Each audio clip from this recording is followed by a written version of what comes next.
Bharatiya Janata party के लोग हमेशा ही बलात्कारियों के समर्थन में खड़े हुए हैं, उन्हीं का संरक्षण प्राप्त है। आप देखिए मजलूमों की आवाज कहाँ सुनी जा रही है, ना महिलाओं सुरक्षित है, ना नौजवान सुरक्षित है, ना देश का किसान सुरक्षित है। और महिलाओं के साथ तो सरेआम यहीं पर भी हमने इससे पहले देखा था, जंतर मंतर पे हमारी पहलवान बेटियों के साथ क्या हुआ था, गुहार लगाती रही, किसी नहीं सुना। उन्नाव का तो आपने मतलब हद ही पार कर रखी है, हद पार कर दी। मतलब जुल्म और जाति की इंतहा हो चुकी है इस वक्त। कोई सुनने वाला नहीं, कोई सुन लेने वाला नहीं। किससे तवक्कुल करेंगे, कहाँ जाएंगे? मैंने तो 12 कहा है, no justice for Muslim Dalit and OBC right now in India. नहीं मिलता इंसाफ, और महिलाओं के लिए तो कोई इंसाफ नहीं है।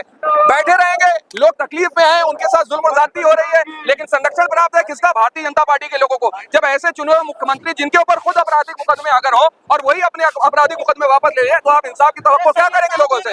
उतरी हुई है समर्थन में, नहीं, वो समर्थन में उतरे या विरोध में उतरे, हम लोगों की तकलीफ में उतरे हुए हैं। क्या जुल्म और ज्यादती करिए, किससे इंसाफ की गुहार लगाई जाए?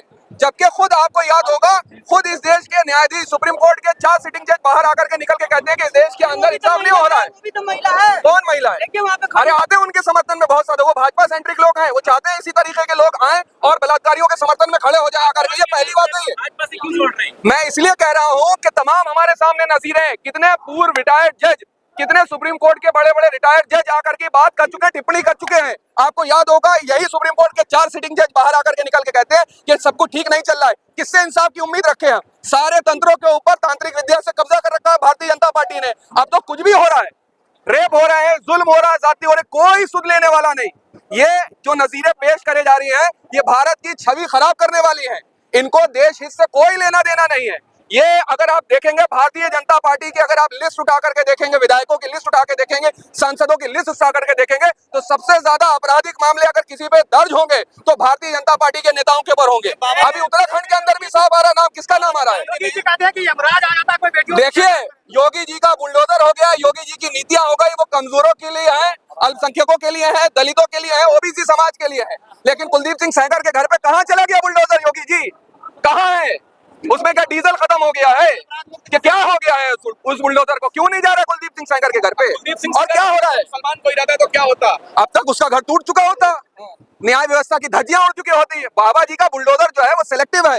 बाबा जी का बुलडोजर कमजोरों पे जाएगा, उनसे जो नाइतफाकी जाहिर करते हैं उनके खिलाफ जाएगा, जो सवाल करते हैं उनके खिलाफ जाएगा, जो प्रदर्शन करेंगे उनके खिलाफ जाएगा। बाबा जी का बुलडोजर कुलदीप सिंह सेंगर जैसे और ब्रजभूषण शरण सिंह जैसे लोगों के पास नहीं जाएगा। उनकी हिम्मत ही नहीं है, डर है उनको, सत्ता का डर है ना, सत्ता की लालच है। अब कोई बात नहीं करेगा, कोई नहीं बात करे, वो पीड़ित की धर्म क्या है, उस पीड़िता की जात क्या है, कोई बात नहीं करेगा। फौरन होगा तो मेन एक्सट्रीम मीडिया के अंदर भी चला दिया जाएगा बुलडोजर। आप लोग राजनीति कर रहे हैं। राजनीति नहीं कर रहे हैं, राजनीति कर रही है भारतीय जनता पार्टी और सत्ता पक्ष के लोग। उनको मजा आता है। क्या हमने नहीं देखा यही जंतर मंतर पे कैसे पहलवान बेटियों को घसीटा गया था? क्या न्याय की उम्मीद हम रखें ना रखें?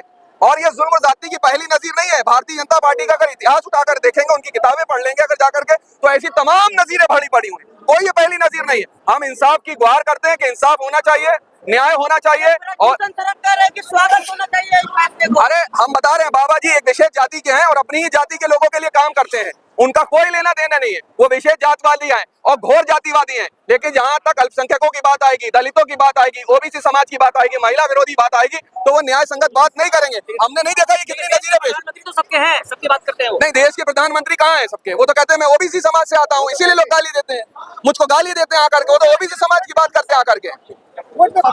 हमें इस देश के संविधान पर भरोसा है, लेकिन आजकल जो व्यवस्थाएं हो रही हैं, जिस तरीके से जजों के रवैये हैं, वो बड़े चिंताजनक है। और ये चिंता हमने व्यक्त नहीं करी। देश में अमृतकाल चल रहा है। अमृतकाल चल रहा है? कहाँ चल रहा है? रुपया हो गया डॉलर के बराबर, अमृतकाल चल रहा है। किसान आत्महत्या कर रहे हैं, अमृतकाल चल रहा है दलितों के साथ। और उत्तर प्रदेश का आपने एनसीआरबी का डेटा पढ़ा? सबसे ज्यादा उत्तर प्रदेश में महिलाओं के ऊपर अपराध हो रहे हैं। पूरे भारत के अंदर आप देख लेंगे एनसीआरबी का डेटा, दलित उत्पीड़न में उत्तर प्रदेश नंबर 1 है। अल्पसंख्यक उत्पीड़न में आप देखिए कौन सी जगह पे है महिलाओं के। भाजपा मैदान में। अरे भाजपा मैदान में नहीं होती, उनको मैदान से दूर कर दो। अगर ये मैदान में आते हैं तो भाई बहू बेटियां सुरक्षित महसूस नहीं करती हैं, ढकोसला है। एनसीआरबी का डेटा खुद ये कहता है कि उत्तर प्रदेश अपराध मुक्त नहीं है। और सुप्रीम कोर्ट की एक टिप्पणी है जिसमें ये कहा गया कि उत्तर प्रदेश में एक तरीके का जंगल राज है, उसकी बात नहीं करी जाती है।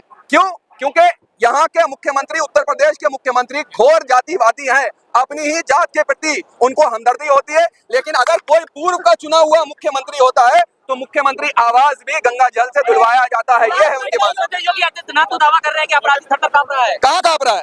अपराधी तो मुस्कुराते हुए निकलते हैं। और इससे पहले हमने नहीं देखे, अभी वो राम रहीम थे, वो भी मुस्कुरा रहे तो उनको बेल पे बेल मिलती है। उसके बाद कुछ दिनों बाद आसाराम को भी मिल जाएगी। स्वामी चिन्मयानंद के तो वो खुद चेले लगे हुए हैं। हमने नहीं, आप भूल गए होंगे स्वामी चिन्मयानंद के, भूल गए क्या? स्वामी चिन्मयानंद को भूल गए? हम चाहते हैं कि सख्त से सख्त, कड़ी से कड़ी कानूनी कार्रवाई हो, संवैधानिक मूल्यों का जो है हमेशा ध्यान रखा जाए। हम ये नहीं कह रहे हैं कि इस देश को किसी और देश जैसा बना दो, लेकिन न्याय को मजबूत करने की जिम्मेदारी सत्ता पक्ष के लोगों की है, सरकारों की है। न्याय की हम बात कर रहे हैं, जस्टिस की बात करते हैं। और याद होगा जब यहीं दिल्ली के अंदर एक बार केस हुआ था, पूरे दिल्ली के अंदर सोशल एक्टिविस्ट जमा हो गए थे। कांग्रेस की सरकार थी, सरकार चली गई थी, सरकार चली गई तो आप मीडिया बंद करें। नहीं, न्याय व्यवस्था पे है, लेकिन हम भी अपना दायित्व निभा रहे हैं कि कहीं पर जुल्म और जाति ना हो। आप मीडिया के माध्यम से, आप चौथा हिस्सा है लोकतंत्र का, आप लोग अगर इसको न्याय संगत इसकी जो है पैरवी होगी तो हमें उम्मीद है कि इंसाफ होगा। लेकिन जिस तरीके से सरकारी दबाव चल रहा है सारे तंत्रों के ऊपर, वो बहुत आने वाले वक्त में चिंताजनक है। उसके लिए हम लोग चिंतित हैं कि आज किसी के साथ हुआ, कल किसी और के साथ हुआ, कल किसी और के साथ होगा। हम तमाशबीन बन करके तमाशा देखने नहीं देंगे। हम अपने भारत की छवि खराब नहीं होने देंगे। हमें अपने भारत की चिंता है, हमें दूसरों से क्या मतलब, हमें अपने मुल्क की चिंता है। इसीलिए हम यहाँ पर इकट्ठा हैं और पीड़ितों के लिए जो है हम आवाज उठा रहे हैं और आखिरी दम तक आवाज उठाते रहेंगे। कहीं पर भी जुल्म और ज्यादती होगी, कहीं पर भी जो है तशद्दुद होगा, हम मजलूमों के साथ खड़े होंगे, हम कमजोरों के साथ खड़े होंगे और हर कमजोर की आवाज बनते रहेंगे और इसी तरीके से आवाज बुलंद रहेगी। देश के प्रधानमंत्री भी देश को सुरक्षित करने में लगे हुए हैं। देश के प्रधानमंत्री जो है विश्व भ्रमण पे निकल लेते हैं, वो विश्व भ्रमण करते हैं। जब भी कोई ऐसी घटनाएं होती है तो विदेश चले जाते हैं, कभी भूटान चले जाएंगे, कभी नेपाल चले जाएंगे, कभी हो सकता है पाकिस्तान भी चले जाएं बगैर क्लियरेंस लिए, ये भी होंगे। कभी सऊदी अरब निकल जाएंगे, कभी गल्फ घूम लेंगे, कभी यूरोप घूम लेंगे। वो भारत भ्रमण पे है अपने महंगे हवाई जहाज के साथ, उसको आनंदित ले रहे हैं। देश 2014 के बाद आजाद हुआ है, देश की महिलाओं को इस तरीके से महिलाओं को आप अगर पढ़ लें, आरएसएस की जो आइडियोलॉजी है और खासतौर पे मनुस्मृति को आप पढ़ेंगे और आरएसएस की आइडियोलॉजी, गोलवालकर की, सावरकर की, हेडगेवार की अगर आप आइडियोलॉजी पढ़ेंगे, उसमें महिलाओं का सम्मान नहीं है। आज तक कोई भी भारतीय जनता पार्टी का राष्ट्रीय अध्यक्ष कोई महिला बनी, संघ से निकले हुए जितने 100 साल संघ के हो गए, 100 साल में कोई भी आज तक कोई अध्यक्ष जो है महिला बनी।